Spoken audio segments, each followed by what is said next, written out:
Әлем бойынша танымалдылығы артып келе жатқан Gorilla Energy'дің де тұтынушылары көбейіп келеді.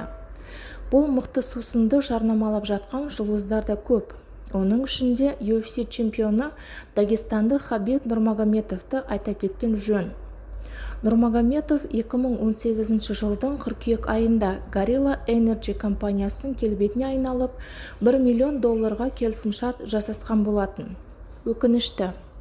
Жас фанаттары көп танымал спортшының энергетикалық сусынның үлкен сұранысқа ие болуына өз үлесін қосып та жатыр. Пайдасы жоқ заттар жарнамада керемет көрсетіледі ғой. Қазір Қазақстанда Gorilla Energy ересектер мен жастар арасында үлкен сұранысқа ие.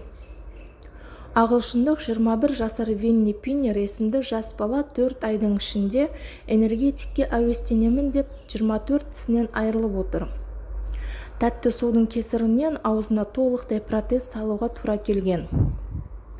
Таңын энергетика ішумен бастап, кешінде солай аяқтап жүрген жігіт аптасына 45 банкаға дейін ішуге жеткен.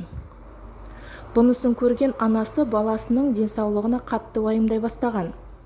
Көп ұзамай Винни алма жеймін деп алдыңғы 4 тісін сындырып алады. Тіс дәрігеріне барып көрінген баланың 24 тісін пломбалау керек болған. Виннидің жеткен жетістігі тісіне $1 миллион сомасын төлеумен аяқталған. Денесінің ішкі құрылыстарын айтпағанда. Жұмыссыз жүрген жас Винниге бұл жаңалық жанына қатты батқан көрінеді. Ол тісінен де, өзінің жігерлігінен де айырылып қалған. Барлық энергетикалық сусындардың құрамы біркелкі келеді. Құрамында В, Д витаминдері бар екен деп алданып жүргендер де бар.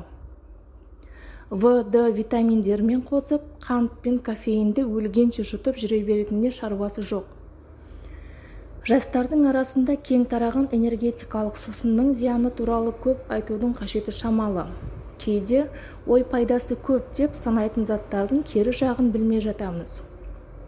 Бір танысың айтқан жаңалықты жанымызға байлап алатын адами әдетіміз де зиян әкеліп жатады.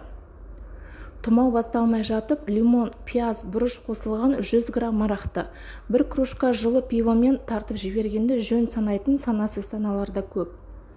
Көпті білгеннен сұрауға құмармыз, көпті көргенді тыңдағымыз келмейді. Сонымен энергетикалық сусынды пайдалану да өте сақ болған жөн. Бұл сусындардың адамның ішкі құрылысына зақымдай отырып, сіздің ұйқы сұрауыңызға да көмегі шамалы. Күш шақыруға, ұйқысыраудан арылуға бір кесе жақсы кофе, кофеині аз болады, дайындап ішкеніңіз абзалдау. Әрине кофені де түк көрмегенде іше берудің қажеті жоқ. Еліміздің жастарының көпшілігі энергетикалық сусындарға әуестенуі жақсы жағдай емес.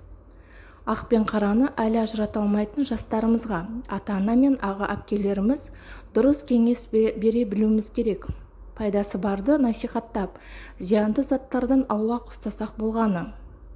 Дені саудың жаны сау. Жастарымыздың жанын саулыққа үйреткеніміз дұрыс.